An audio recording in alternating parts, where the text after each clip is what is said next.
Good morning student. पिछले video में हम लोगों ने परासरण दाब के नियम पर चर्चा किया था और आज हम नया टॉपिक लेंगे ठोस विलयन। ठोस विलयन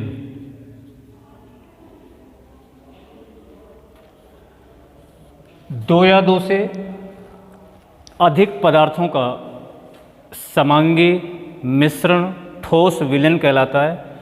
जैसे मान लीजिए पीतल एक ठोस विलयन है, इसमें कॉपर और जिंक का यानी दो धातुओं का मिश्रण है। ये कांसा ये भी ठोस विलयन है, इसमें कॉपर और टिन दो धातुएं हैं। यानी दो या दो से अधिक पदार्थों का ठोस पदार्थों का समांगी मिश्रण ठोस विलयन कहलाता है। अब इसमें ये दो प्रकार का होता है। इसके जो प्रकार होते हैं वो दो होते हैं। पहला प्रतिस्थापी ठोस विलयन। प्रतिस्थापी ठोस विलयन इस प्रकार के विलयनों में एक प्रकार के कण दूसरे प्रकार के कणों द्वारा विस्थापित हो जाते हैं। जैसे मान लीजिए ये कॉपर के कण हैं, इस तरह से, और बना लीजिए इस तरह से, चार लाइन बन जाएगा ये। अब ये हमने मान लिया कि कॉपर के कण हैं, अवयव हैं। अब इनकी जगह अगर जिंक ले ले, यानी ये आया जिंक, इसको ब्लैक कर दिया या इस तरह दिखा दो डॉट करके,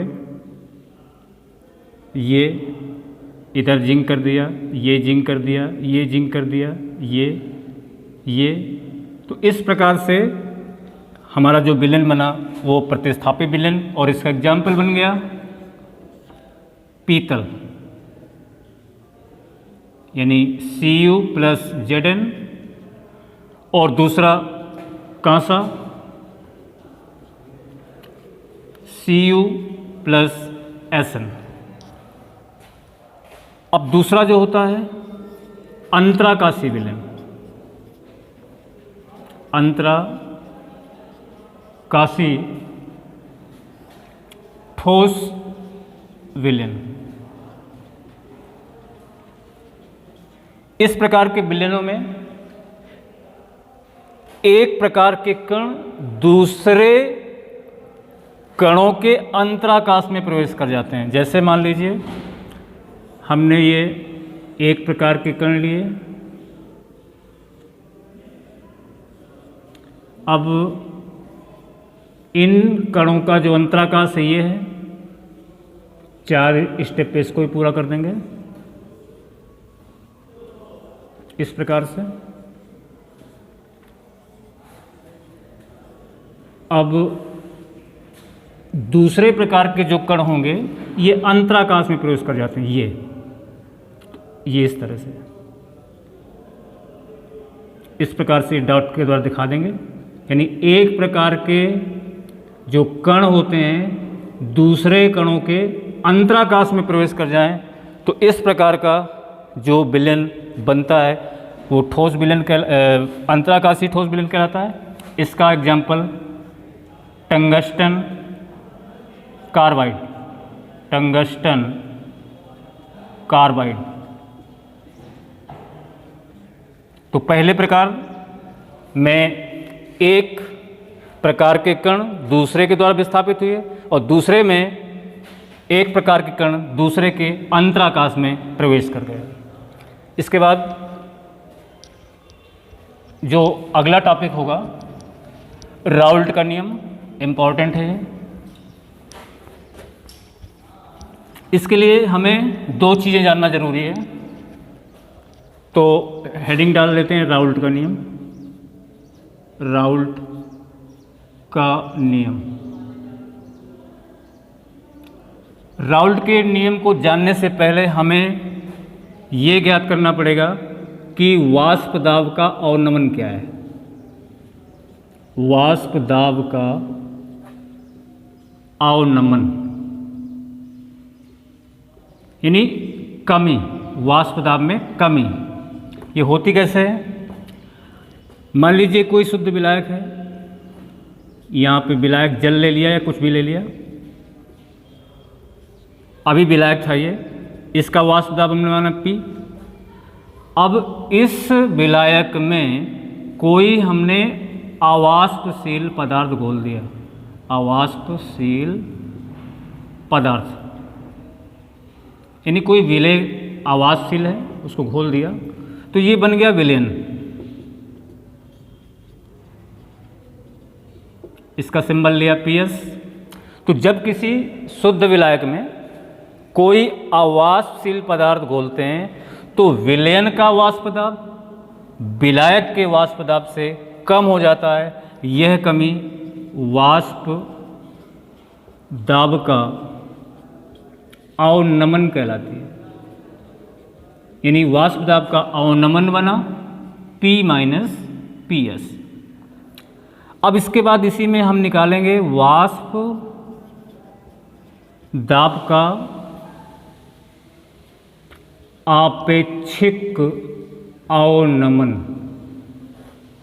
आपेक्षिक अवनमन अगर इसी को हम आगे बढ़ा दें P माइनस PS अपान P, तो ये बन जाएगा वाष्प दाब का आपेक्षिक अवनमन। क्या हुआ?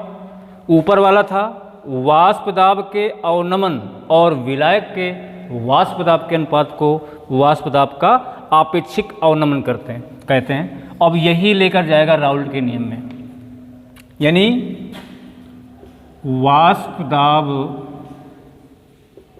का आपेक्षिक अवनमन बराबर विलेय का मोल प्रभाज्य। विलेय का मोल प्रभाज्य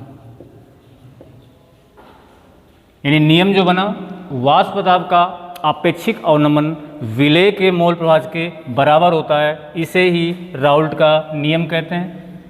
अब यहाँ पर इसका डेरिवेशन कैसे निकलेगा? चूँकि वाष्प दाब का आपेक्षिक अवनमन निकला P माइनस PS अपान P और विलेय का मोल प्रभाज्य X, तो ये बन जाएगा P माइनस PS अपान P बराबर विलेय का मोल प्रभाज्य विलेय के मोल बटे विलेय और विलायक के मोल। तनु विलयनों के लिए स्मॉल n को हम छोड़ सकते हैं, तो ये बन जाएगा P माइनस PS अपान P बराबर स्मॉल n बटे कैपिटल N। मोल कैसे निकलते हैं? भार बटे अणुभार से। ये विलेय के मोल और ये विलायक के मोल, इनकी वैल्यू रख दीजिए, तो ये बन जाएगा P माइनस PS अपान P बराबर स्मॉल w बटे स्मॉल m बटे कैपिटल W बटे कैपिटल M। फिर आगे इसको ले जाएंगे P माइनस PS अपान P बराबर स्मॉल w कैपिटल M बटे कैपिटल W स्मॉल m। इससे न्यूमेरिकल लगाएंगे तो मेन चीज़ है वाष्प दाब का आपेक्षिक अवनमन विलेय के मोल प्रभाज्य के बराबर होता है। अगला टॉपिक लेंगे समपरासारी विलयन।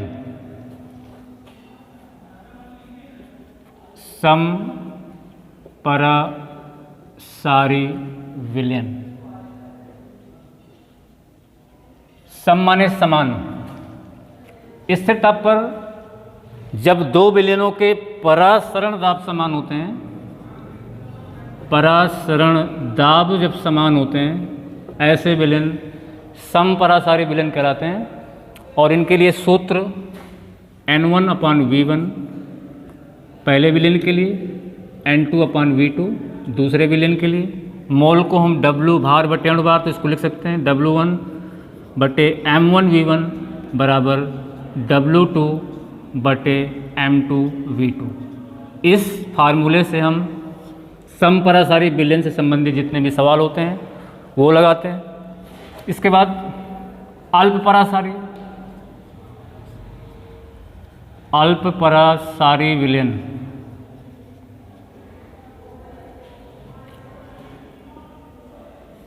दो विलयनों में से जब एक विलयन का परासरण दाब कम होता है, ऐसे विलयन को अल्पपरासारी, और उन्हीं दो विलयनों में से जिसका परासरण दाब अधिक होता है वह अति परासारी विलयन कहलाता है। यानी कम वाले को अल्पपरासारी, अधिक वाले को अति परासारी, और जब परासरण दाब समान हो ऐसे विलयन समपरासारी विलयन कहलाते हैं। बाकी नेक्स्ट वीडियो में बताया जाएगा। सभी स्टूडेंट चैनल को लाइक कर दें और सब्सक्राइब कर दें। Thank you.